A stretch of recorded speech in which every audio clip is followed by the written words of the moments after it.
Y ya estamos con Walter Berry, él es el subsecretario del Ministerio de Industria y Energía. Gracias por acompañarnos. Gracias a ti, Paula, por invitarme y es un gusto estar aquí. Bueno, estaremos hablando de varios temas de actualidad y obviamente vamos a estar hablando del combustible. Finalmente se anunció un quinto aumento consecutivo del precio del combustible, como era previsible y de acuerdo al contexto internacional y lo que ya se había anunciado por parte del gobierno. Esto obviamente genera preocupación en toda la población en general porque repercute absolutamente en todo el precio de la mayoría de los productos y obviamente en el sector productivo. ¿Qué es lo que va a pasar de ahora en más? Eso es lo que todos queremos saber. Difícil de prever, ¿no? Tema difícil si los hay para tratar de explicar, porque como a todos los uruguayos no nos gusta que nos suban las cosas y el combustible tampoco. Por lo tanto es difícil de que se acepte, de que el contexto mundial nos obliga a eso. Y que a pesar de eso, la política del gobierno, la sensibilidad a la hora de tomar la decisión nos ha llevado a amortiguar el impacto que tienen los aumentos, que deberían haber tenido los aumentos, si aplicáramos realmente el PPI tal cual lo calcula la URSEA. Sin embargo, eso no ha ocurrido. En todos los aumentos anteriores hemos estado siempre moderando los mismos, haciendo que lo que se ha generalizado como la espalda de ANCAP soporte lo que deja de recaudar en función de vender más barato que el PPI, y eso es lo que ha ocurrido en este último incremento también. Correspondía mucho más alto el incremento, ya veníamos con un rezago de los aumentos anteriores, y sin embargo, hemos optado por aumentar lo menos posible, impactar lo menos posible en el costo de vida de los uruguayos, tratando de ir piloteando una tormenta que no está fácil predecir cuándo va a terminar. Igual, ¿no? me imagino que manejan diferentes hipótesis, ¿no? Está claro que se depende de lo que ocurra a nivel internacional, pero uno debe tener como un plan de acción de acuerdo a si esto continúa hasta fin de año, si esto tiene un punto final en 2 o 3 meses. Las perspectivas son de que esto no cambie demasiado en el futuro, que al contrario, que pueda seguir subiendo. De todas formas es un mercado muy volátil. El mundo está inestable y por lo tanto las perspectivas de que el precio del barril de petróleo pueda tener oscilaciones a la baja o mantenerse no son yo le diría las más probables. Yo le diría que el escenario más probable es que sigan estos valores o aún más altos, ¿no? Ojalá nos estemos equivocando en las previsiones. ¿Y tienen un tope? Es decir, obviamente no se puede llegar a saber, pero uno podría pensar a fin de año, ¿podríamos llegar hasta determinado tope en el precio del litro del combustible? No, imposible. Imposible saberlo. Digo, muy difícil.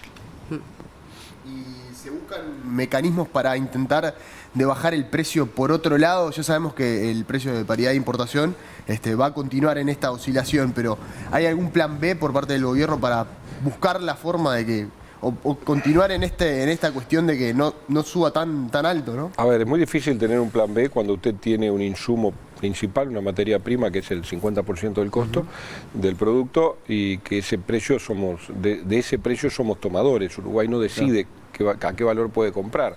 Uruguay lo tiene que tomar al precio que esté en el mercado. Por lo tanto, no existen muchas alternativas de plan B.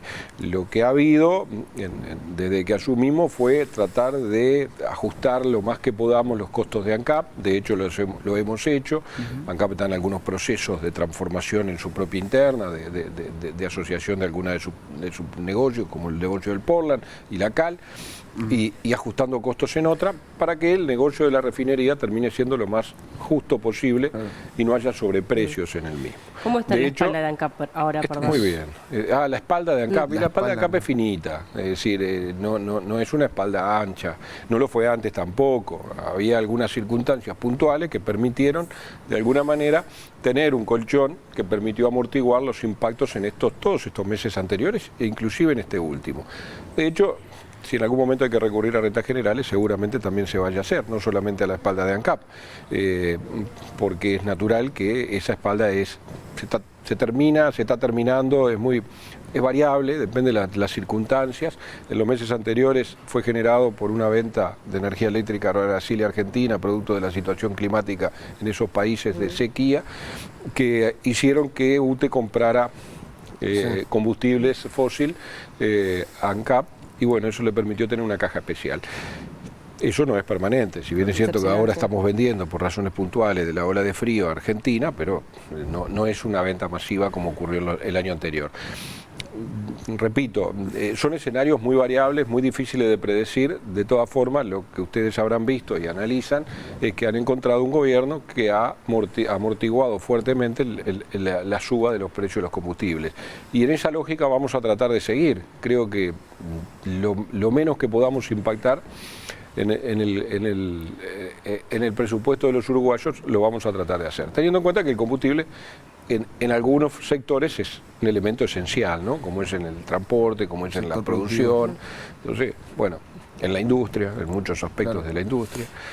Lo ideal sería avanzar más rápido, cosa que lo estamos tratando de hacer, en la transformación, en la segunda transición energética, que es, bueno, la movilidad eléctrica. Le pregunto, le preguntamos por la espalda ANCAP, porque también el hecho de subir todos los meses el combustible, o que se dé esta situación de contexto, genera también un costo político, ¿no? Siempre estamos viendo que cada vez que se suben los combustibles hay una repercusión a nivel político. ¿Ustedes lo están midiendo eso?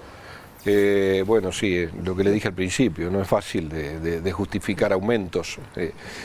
Yo siempre le invierto el razonamiento. Yo digo que si el lugar de haber tenido un contexto internacional como el que hemos tenido, y hubiéramos tenido uno favorable, seguramente el nuevo sistema que implementamos nos hubiera convertido en ídolos, porque en realidad hubiéramos anunciado todos los meses bajas en el precio del combustible, porque lo que hace este sistema es transparentar el precio, transparentar el costo. Si tiene que subir, sube, y si tiene que bajar, baja. Lamentablemente, lo que ha ocurrido es un escenario muy desfavorable. No nos olvidemos que a los 13 días de haber asumido, se instala la pandemia en el país, todavía estamos en ella, si bien ya con mucho menos restricciones y con una libertad casi total. El país nunca entró en una cuarentena obligatoria, tuvimos una libertad responsable, pero de todas formas afectó la economía, pero afectó a sectores de la economía uruguaya muy fuertemente. Y inmediatamente este año comienza una guerra en Europa que no estaba prevista por nadie tampoco, que genera una crisis energética y una crisis de alimentos, porque golpea a uno de los países productores de esos bienes.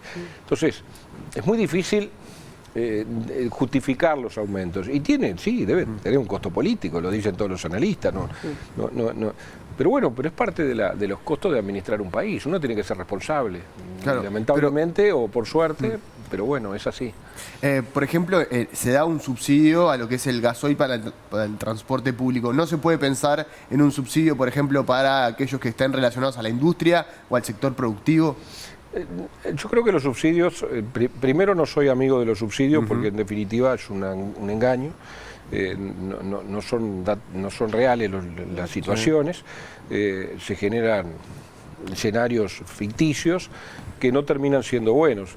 Si uno piensa que el subsidio del boleto, el fideicomiso del boleto de transporte de pasajeros es una necesidad, porque la mayoría de los países del mundo tienen que subsidiar su servicio de pasajeros porque no terminan siendo rentables, no quiere decir que sea un sistema ideal, y mucho menos pensarse que eso no tiene un costo. Tiene un costo. ¿Quién paga ese costo? Los que consumen gasoil. Hoy tenemos un sobreprecio en el gasoil de 4 pesos con IVA, de los cuales 3.40 van a terminar al subsidio del boleto, como se le conoce vulgarmente, pero lo paga el productor que llenó el tanque para la cosechadora, para la sembradora, para el camión, para el tractor, el ómnibus que consume combustible, aunque después reciba el subsidio, que consume gasoil.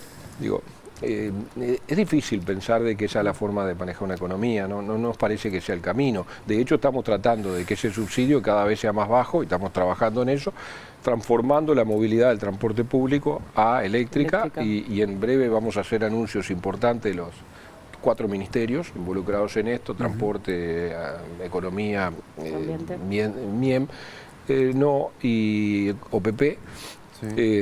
En el cual vamos a hacer algunos cambios en ese fideicomiso tendientes a que se avance más rápidamente en la migración de la flota de ómnibus a combustión, digamos, a combustible fósil, hacia el eléctrico. Cosa que ya se ha comenzado, que se comentó en el periodo anterior. Nosotros entregamos 32 ómnibus que fueron comprados, adquiridos por la administración anterior. Bueno, ahora vamos por muchos más. Ojalá lo podamos hacer eso rápido. para evitar el ¿Hay algunas propuestas, por ejemplo, con un formato diferente, pero vamos por ese camino. Sí, no, y además digo, el mundo tiene que ir también por ese camino, en definitiva, ¿no? No es algo que... Y permítame que le diga esto, Uruguay está en una posición inmejorable. Tenemos una transición energética, la primera, realizada fantásticamente. Eso es tal cual. Tenemos hoy el 100% de lo que generamos prácticamente de energía eléctrica, de lo que consumimos, de lo que está encendido aquí, de energías renovables. Totalmente. Convencionales y no convencionales. El otro 3% que nos queda, sí, hay picos que tenemos que recurrir a la térmica. Quiero aclarar por la duda también que cuando uno tiene que vender energía, como nos tocó el año pasado, los promedios bajan porque cuando los países amigos, hermanos, requieren energías a la misma hora que nosotros también estamos en picos de consumo, entonces no dan abasto las renovables y hay que encender las fuentes térmicas de respaldo.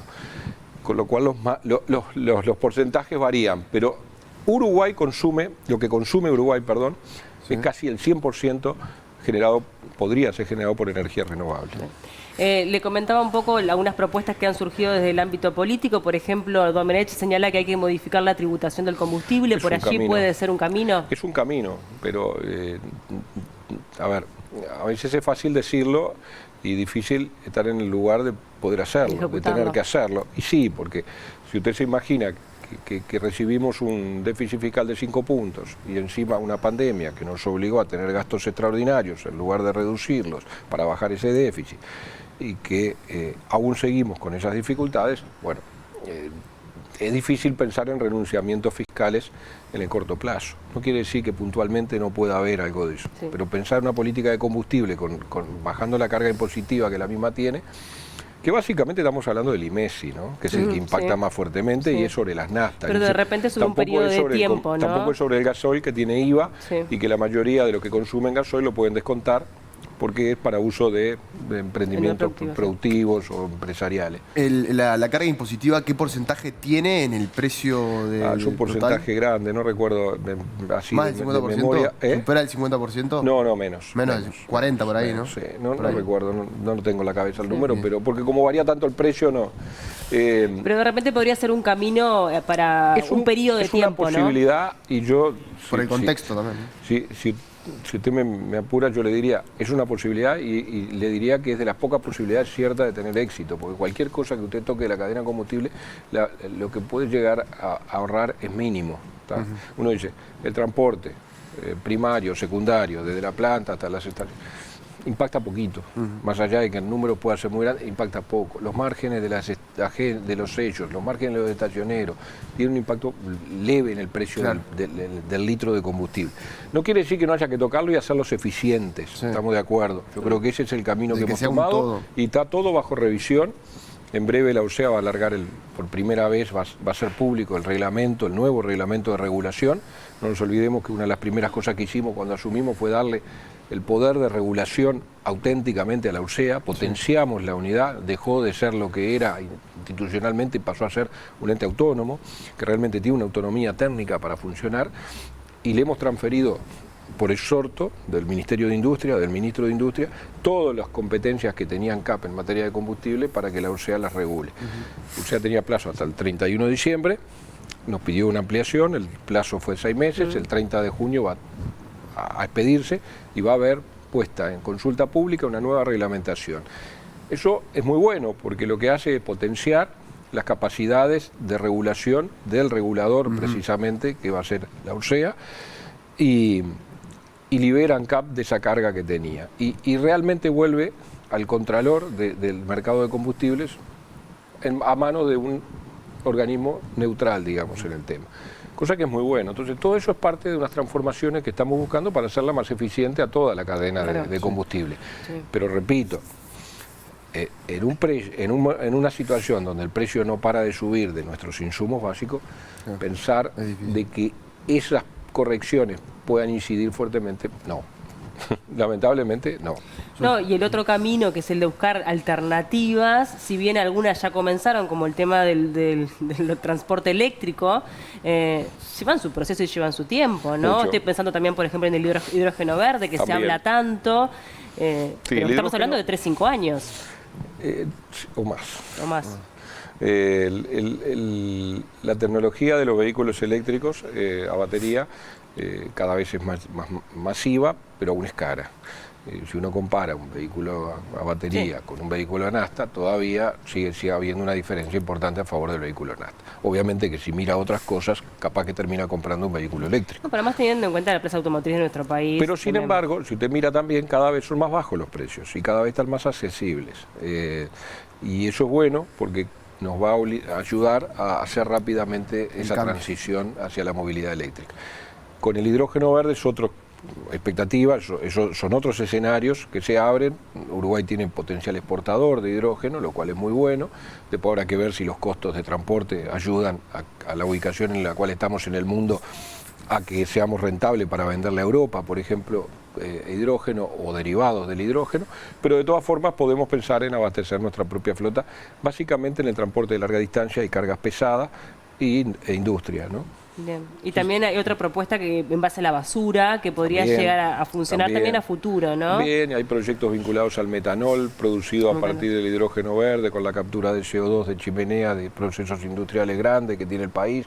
Hay 2 o 3 proyectos que están encaminándose, y eso puede ser muy bueno también. El metanol, la mayoría de los proyectos esos ya tienen su propia flota para abastecer, digamos, lo que buscan es generarlo en Uruguay por la cercanía de la actividad que tienen y porque Uruguay, como decía, tiene la particularidad de tener casi el 100% de su generación eléctrica renovable, lo cual es imprescindible para generar hidrógeno verde. Entonces, bueno, hay una serie de ventajas que ahora hay un piloto que estamos lanzando, que se va a adjudicar en breve y que se va a construir y que lo vamos a ver funcionando. Seguramente veamos algunos camiones, algunos ómnibus circulando a hidrógeno, que va a ser una novedad, pero en el mundo ya hay. Claro, sí, son procesos que generan como mucha expectativa, pero que no solucionan el problema de ahora, también la realidad es esa. De hoy no, sin duda.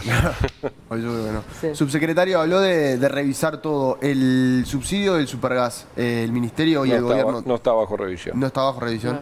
No, menos en estas circunstancias. De la misma manera que le digo, no tenemos capacidad de pensar en renunciamientos fiscales grandes, como puede ser lo que decía el senador Domenech, de la tributación de los combustibles. Tampoco le digo que la situación que está viviendo el mundo de inflación, de aumento de precios, de conflicto con los alimentos y los combustibles, podamos estar pensando en tocar ese subsidio. Es un subsidio que llega a todos los hogares. No es un subsidio direccionado a quien lo necesita, sino que es un subsidio al precio, por lo tanto es un subsidio que llega a todos los que lo necesitan y los que no lo necesitan, y por lo tanto allí hay una cuota grande de injusticia, si se quiere, porque usted establece un subsidio, ese tiene que ir direccionado a quien realmente lo necesita, y seguramente capaz que muchos de nosotros no necesitamos ese subsidio para acceder a una garrafa de combustible, de gas, y sin embargo lo tenemos igual. Entonces, ¿es necesario mirarlo? Sí, es necesario. Es necesario en algún momento hacerlo, pero no es el momento no es el momento y creo que no lo va a hacer en este gobierno. Y el transporte tampoco. Creo que no lo va a hacer en este gobierno porque, repito, no están, socialmente no están dadas las condiciones como para pensar en eso, en un mundo que los combustibles suben. El supergas sube, de hecho, ahora este gobierno hemos tomado ahora hace horas la medida de congelar el precio del supergas, al contrario, con lo cual la brecha se va a aumentar, porque ya si no teníamos que haber aplicado una suba, y hay un direccionamiento del subsidio a 200.000 hogares con un 50% de descuento para aquellos hogares beneficiarios del MIDE. Por lo tanto, es a la inversa, estamos poniendo más de rentas generales para poder hacer frente a la situación puntual de carestía que tiene. No, le decía lo de transporte público porque también se está evaluando ahora una suba del precio del boleto. Bueno, eso es un tema de la Intendencia de Montevideo que yo no logro entender, porque el subsidio del combustible no debería impactar la suba, pero bueno, no me quiero meter en esa discusión entre el Ministerio de Transporte y la Intendencia de Montevideo, pero repito, no lo veo. La última de mi parte, se dio a conocer hace poquitos días la salida de una industria, de una empresa de industria muy importante, Sinter, que está relacionada al sector automovilístico. ¿Cuál es el balance que hacen desde el Y Ministerio? lamentablemente negativo, ¿no? Digo, nunca es bueno que una industria se vaya, cierre, mucho más impacta cuando es de un día para otro. Aquí en este caso no había ninguna alarma, ninguna alerta, Sí. Ellos estaban trabajando, inclusive pagaban salarios por encima de los laudos.